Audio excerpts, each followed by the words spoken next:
Shalom, senang sekali dapat berjumpa kembali dalam program Bible Study Online CK7, di mana hari ini kita akan melanjutkan pembelajaran kita, saudara, dari Yeremia pasal yang ke-15.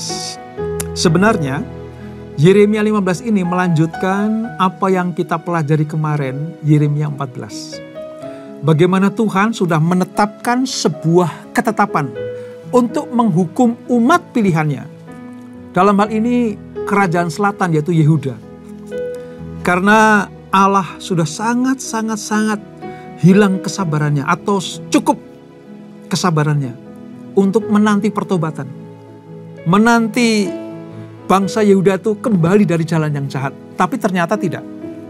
Itulah sebabnya lewat Nabi Yeremia Allah menubuatkan bahwa kerajaan selatan, kerajaan Yehuda akan mengalami kesulitan-kesulitan.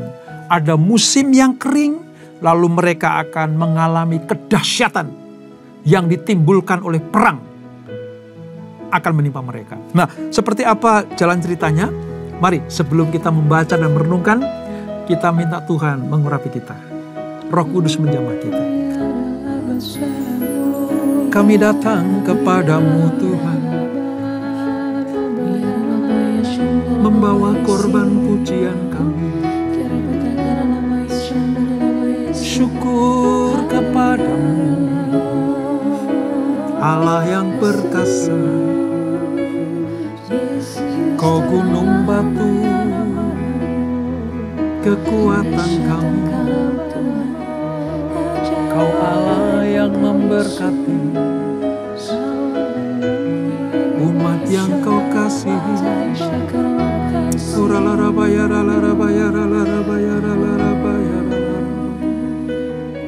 Ya Yesus Tuhan. Betapa dahsyat Engkau Tuhan, pencipta segala yang ada, dulu sekarang sampai selamanya. Hanya Engkau Tuhan, tak terselami pikiranku, tak terukur panjang setiamu, dulu sekarang sampai selamanya. Hanya Engkau Tuhan, ku sembah Engkau Yesus. Hanya Engkau Allah di hidupku, tiada yang lain, hanya Engkau, hanya Engkau Tuhan selamanya. Kau tetap Allah, walau dunia semua bergoncang, tak tergoyahkan. Kau tetap Allah.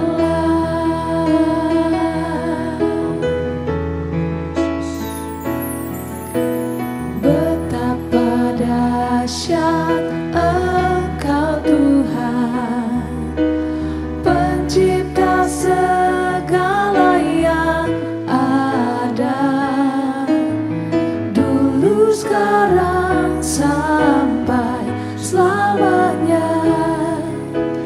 Hanya Engkau Tuhan, tak terselami pikiranmu, tak terukur panjang setiamu, dulu sekarang sampai selamanya.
Tuhan, selamanya Kau tetap Allah. Walau dunia semua bergoncang, tak tergoyahkan, Kau tetap Allah. Kau tetap Allah. Kau tetap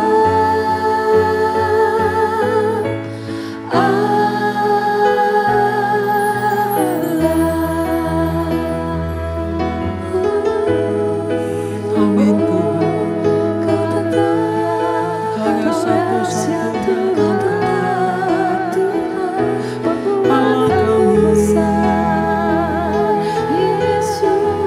Kerajaan-Mu tak tergoncang, Kekal selamanya.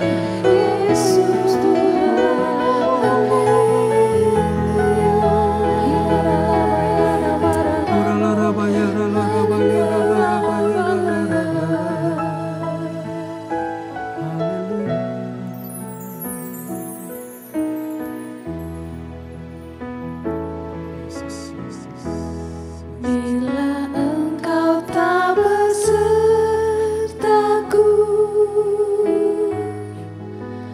ku tak mau berjalan. Ku perlu Tuhan, pimpin langkahku dengan kasih karunia-Mu. Pimpin langkahku setiap waktu, berjalan dalam Roh-Mu. Nyatakan Tuhan kemuliaan-Mu, dan berjalanlah denganku. Bila Engkau tak besertaku, ku tak mau berjalan. Ku perlu Tuhan, pimpin langkahku dengan kasih karunia-Mu. Pimpin langkahku setiap waktu, berjalan dalam Roh-Mu.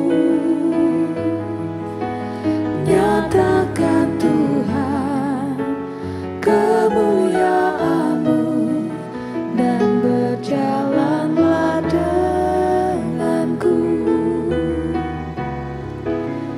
Nyatakan Tuhan kemuliaan-Mu, dan berjalanlah denganku. Nyatakan Tuhan kemuliaan-Mu, dan berjalanlah denganku. Bapa, bimbing kami senantiasa Tuhan, untuk berjalan di dalam kebenaran-Mu. Tuntun setiap langkah kami, supaya kami tidak melenceng ke kanan atau ke kiri. Kami terus mencintai Engkau, mengasihi Engkau, hidup di dalam kebenaran hukum-hukum dan firman-Mu, supaya kami tidak mengalami penghukuman dari Tuhan. Bapa, ini kami semuanya umat-Mu. Tuhan Yesus, ajar kami terus berjalan di dalam tuntunan-Mu, sebab Engkau-lah gembala kami. Terima kasih Bapa. Sekarang kami akan melanjutkan pembelajaran kami. Urapi kami, jamah kami, supaya kami mengerti apa yang kami baca, kami renungkan, dan dengan iman kami lakukan. Terima kasih Bapa. Dalam nama Yesus, mari yang siap belajar firman Tuhan, sama-sama kita katakan amin. Kita membuka dari kitab Yeremia, saudara, pasal yang ke-15, Perjanjian Lama, halaman sekitar 835. Kita akan membaca ayat 1 sampai dengan ayat yang ke-14. Ada 2 perikop yang akan kita pelajari. Demikian firman Tuhan, Yeremia pasal 15. Tuhan berfirman kepadaku, sekalipun Musa dan Samuel berdiri di hadapanku, hatiku tidak akan berbalik kepada bangsa ini. Usirlah mereka dari hadapanku. Biarlah mereka pergi. Dan apabila mereka bertanya kepadamu, kemanakah kami harus pergi? Maka jawablah mereka, beginilah firman Tuhan, yang ke maut, ke mautlah. Yang ke pedang, ke pedanglah. Yang ke kelaparan, ke kelaparanlah. Dan yang ketawanan, ketawananlah. Aku akan mendatangkan atas mereka 4 hukuman. Demikian firman Tuhan. Pedang untuk membunuh, anjing-anjing untuk menyeret-nyeret, burung-burung di udara dan binatang-binatang di bumi untuk memakan dan menghabiskan. Dengan demikian, aku akan membuat mereka menjadi kengerian bagi segala kerajaan di bumi. Dan karena segala apa yang dilakukan Manasye bin Hizkia, Raja Yehuda di Yerusalem. Ayat 5. Kedahsyatan yang ditimbulkan oleh perang. Siapakah yang akan merasa kasihan terhadap engkau, hai Yerusalem? Dan siapakah yang akan turun berduka cita dengan engkau? Siapakah yang akan singgah untuk menanyakan perihal kesehatanmu? Engkau sendiri telah menolak aku. Demikian firman Tuhan. Telah pergi meninggalkan aku.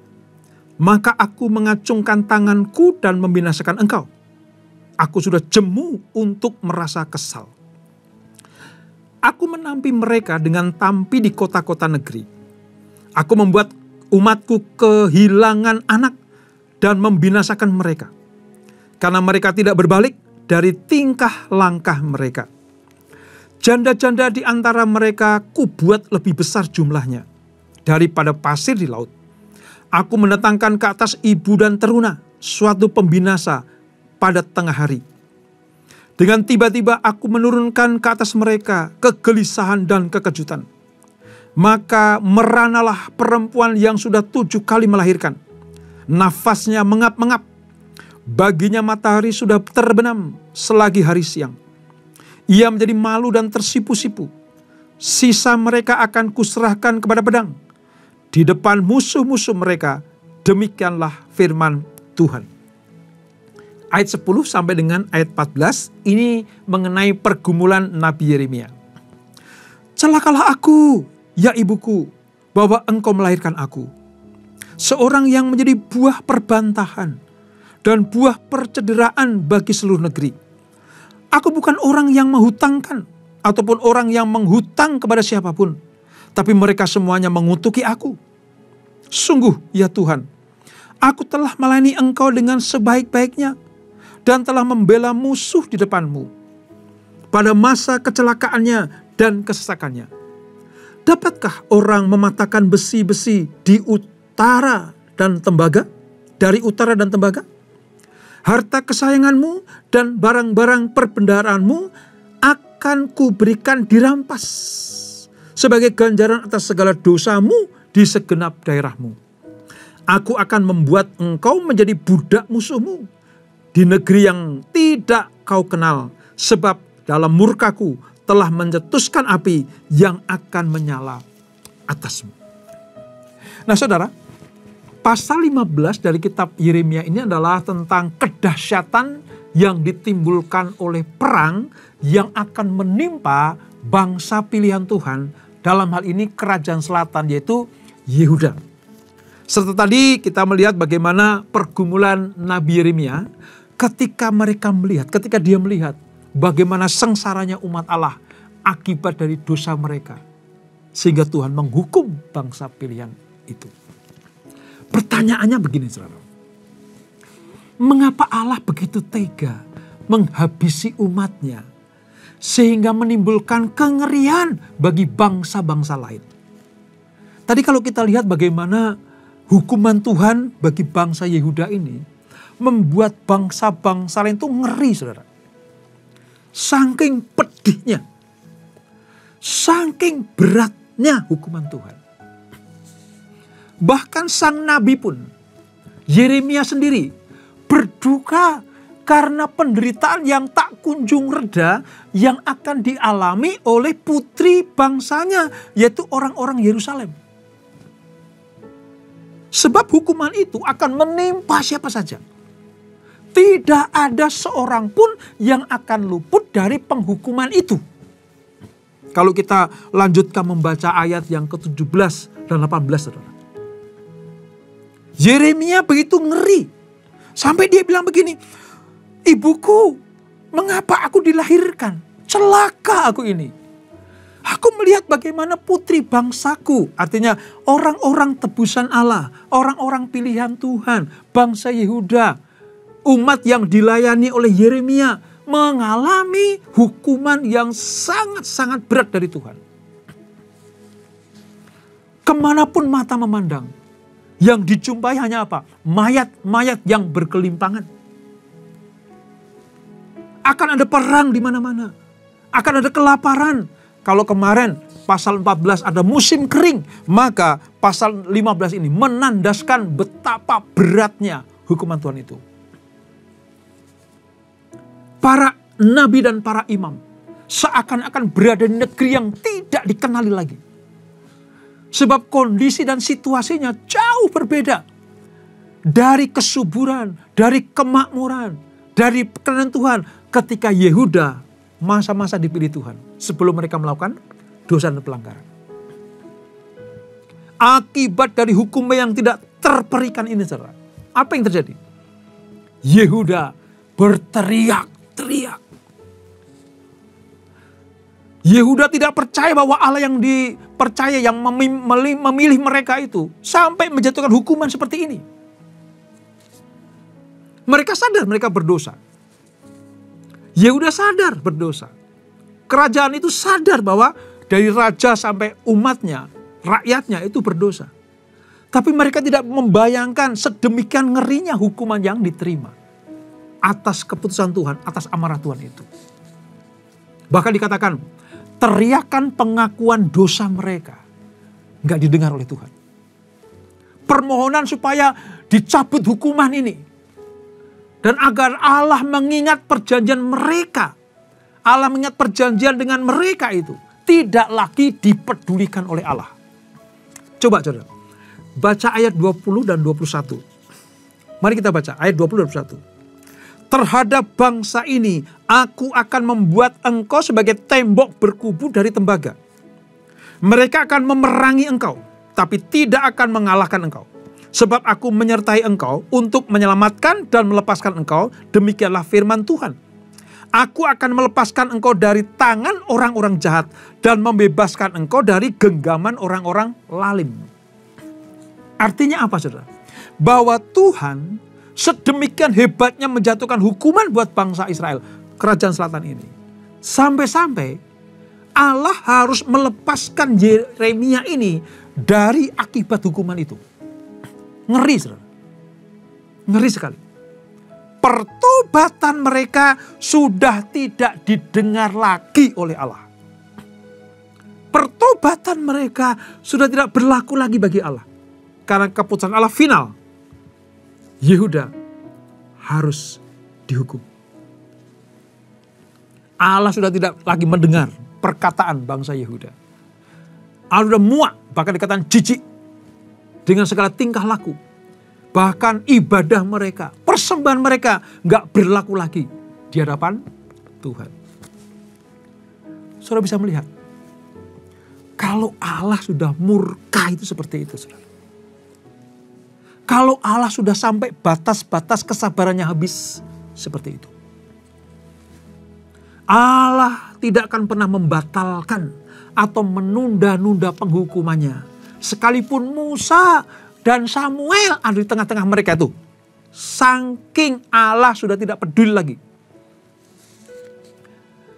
Mengapa sih Allah sampai berbuat seperti itu? Karena bangsa Israel, kerajaan selatan itu betul-betul sangat-sangat mendukakan hati Tuhan. Doa Yeremia udah gak berlaku lagi. Kehadiran Musa dan mungkin Samuel, nabi terbesar Israel itu, gak akan mempengaruhi atau mencabut hukuman Allah atas mereka. Tidak ada pilihan bagi masa depan untuk Yehuda selain kehancuran. Mereka hanya akan diperhadapkan kepada kesulitan demi kesulitan. Maut, pedang, kelaparan akan menjadi tawanan di Babel. Sudah menjadi keputusan Tuhan atas bangsa Yehuda. Saudara, di satu sisi kita bisa melihat bagaimana amarah Tuhan yang tidak terkendalikan itu. Yang tidak bisa diredakan itu. Akibat dari apa? Dosa. Akibat dari apa? Yehuda melawan Tuhan. Tidak ada dalam sejarah orang yang melawan Tuhan bebas dari hukuman. Dari sini kita belajar. Ayo, jangan pernah membelakangi Tuhan. Jangan pernah mengingkari perjanjian kita dengan Tuhan. Jangan pernah tidak taat kepada Tuhan.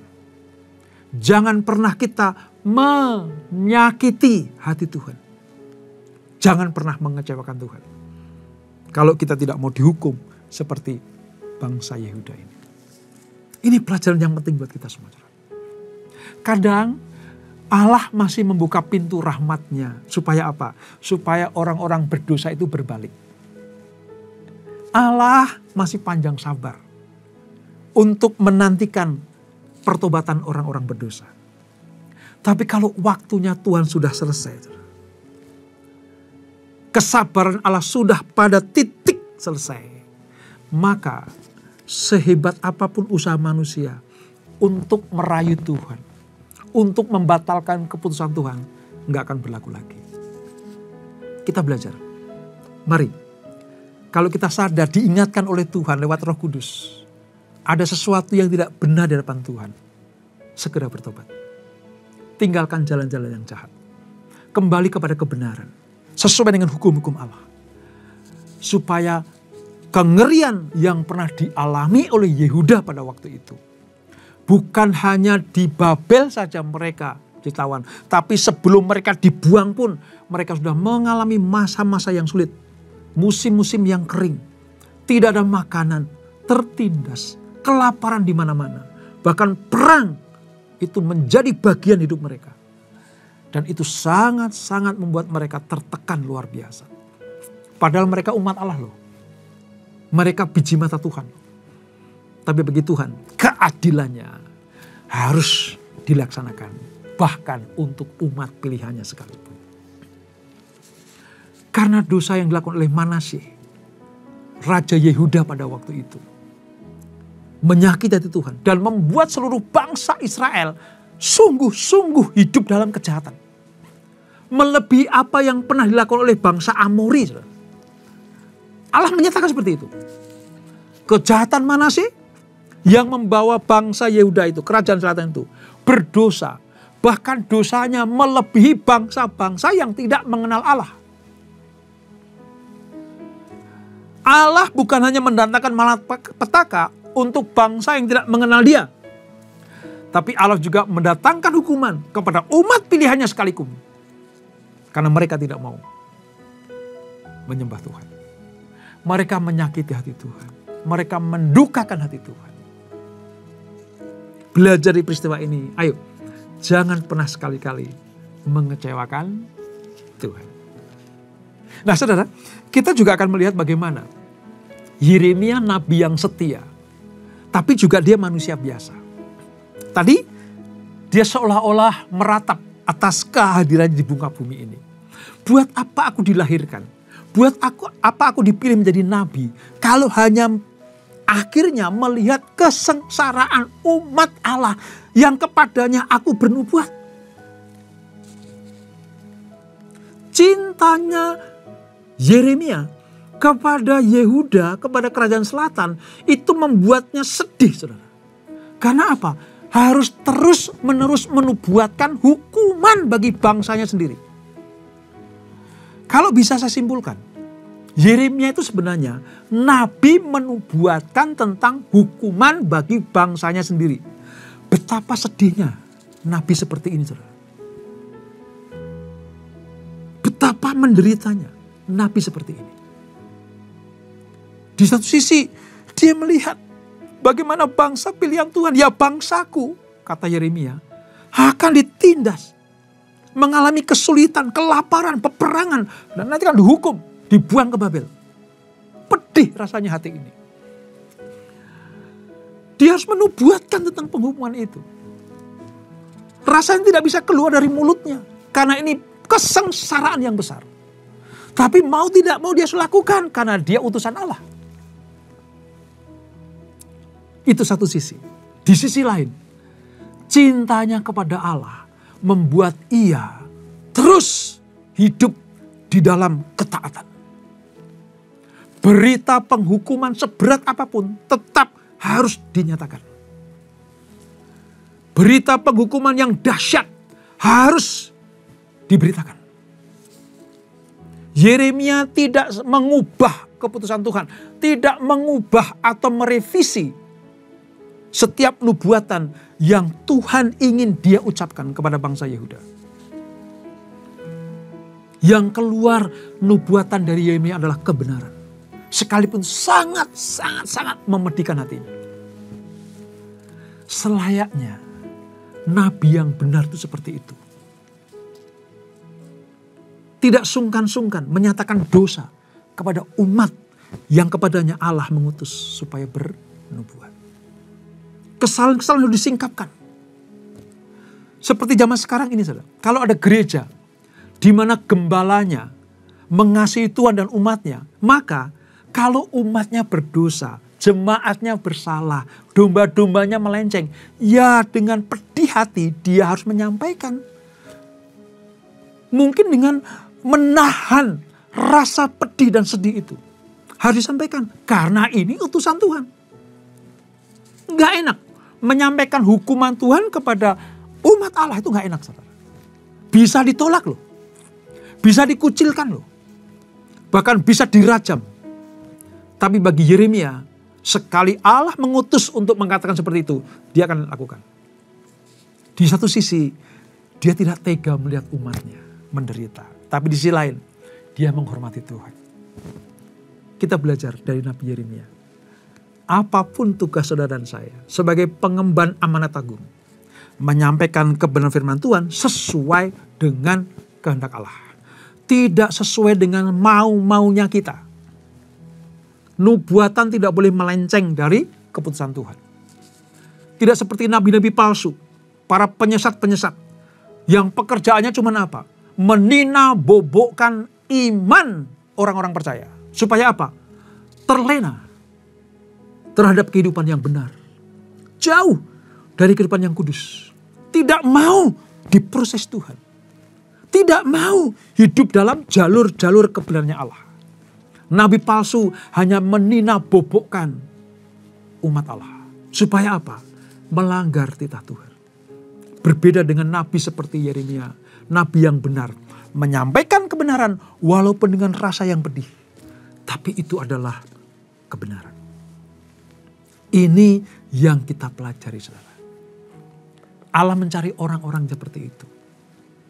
Nah, Yeremia kini ada dalam keadaan yang krisis. Dan dia memerlukan apa? Pelayanan ulang dari Tuhan. Lalu Allah menegaskan. Dia tetap akan menuntun Yeremia. Dia akan terus membimbing Yeremia. Sebagai hamba Tuhan.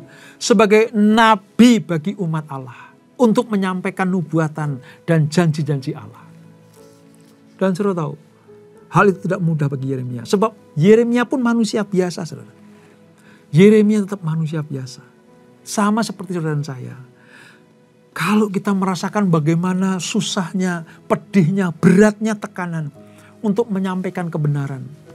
Saudara tahu sekarang, Tuhan sendiri akan turun tangan, menguatkan saudara, membimbing saudara, menuntun kita. Tadi kita nyanyikan, bila engkau tak besertaku, ku tak mau berjalan. Itu artinya apa? kita melangkah, kita melayani semua atas tuntunan Tuhan. Seberat apapun itu, sehebat apapun ancaman di depan, kalau Allah berserta dengan kita, maka kita sanggup menyelesaikan tugas dan kewajiban kita. Pelajaran ini luar biasa, saudara. Kadang terlewatkan inti dari pelajaran itu, tapi kita melihat bagaimana Tuhan sungguh sangat-sangat memperhatikan umatnya. Ya. Kita punya 2 tanggung jawab yang harus kita emban. Yang pertama, berdoa bagi mereka, ya, sebelum kejahatan dan kebobrokan moral terjadi. Supaya kesesatan, penderitaan dan hukuman tidak sampai menimpa bangsa atau umat pilihan Tuhan. Ini tugas kita, berdoa. Siapapun kita. Ingat ya, Bait Allah inilah rumah doa. Jadi kita terbeban itu. Memiliki tugas dan tanggung jawab. Berdoa supaya umat Allah, manusia yang akan masuk ke jurang penghukuman Allah, tidak sampai jatuh ke siksaan. Supaya mereka kembali ke jalan-jalan yang benar. Itu yang pertama. Yang kedua, suarakan kebenaran dan keadilan lewat apapun yang kita lakukan. Ini adalah tanggung jawab besar buat kita semuanya. Saudara tahu, semua yang percaya kepada Yesus mengemban amanat agung. Jadikan semua bangsa muridku. Bawa mereka kepada kebenaran. Jadilah terang dan garam di tengah mereka. Supaya lewat kehidupan kita, nama Tuhan dipermuliakan. Dan banyak orang diselamatkan. Kalau kita sudah diselamatkan Tuhan, ayo. Bawa sebanyak jiwa untuk datang kepada Tuhan. Injili mereka. Laksanakan amanat agung. Maka saudara saya disebut sebagai orang-orang yang berkenan kepada Tuhan. Seperti Yeremia contohnya. Penghalang apapun, situasi seberat apapun dapat kita lampaui, kita menangkan bersama dengan Tuhan. Kita cakap menanggung segala sesuatu. Dan itulah Yeremia pasal yang ke-15. Kita berdoa. Bapak, terima kasih untuk anugerah-Mu. Dari Yeremia pasal 15 kami belajar bagaimana Tuhan kesabaran sudah selesai untuk umat Yehuda. Maka hukuman harus dijatuhkan. Allah sampai kepada keputusan yang tidak dapat diganggu gugat. Sekalipun ada orang-orang besar yang berdoa seperti Musa, seperti Samuel, bahkan Yeremia sekalipun, tidak dapat membatalkan hukuman Tuhan atas umat Yehuda yang berdosa. Ini memperingatkan kami Tuhan, supaya kami tetap hidup dalam kebenaran-Mu.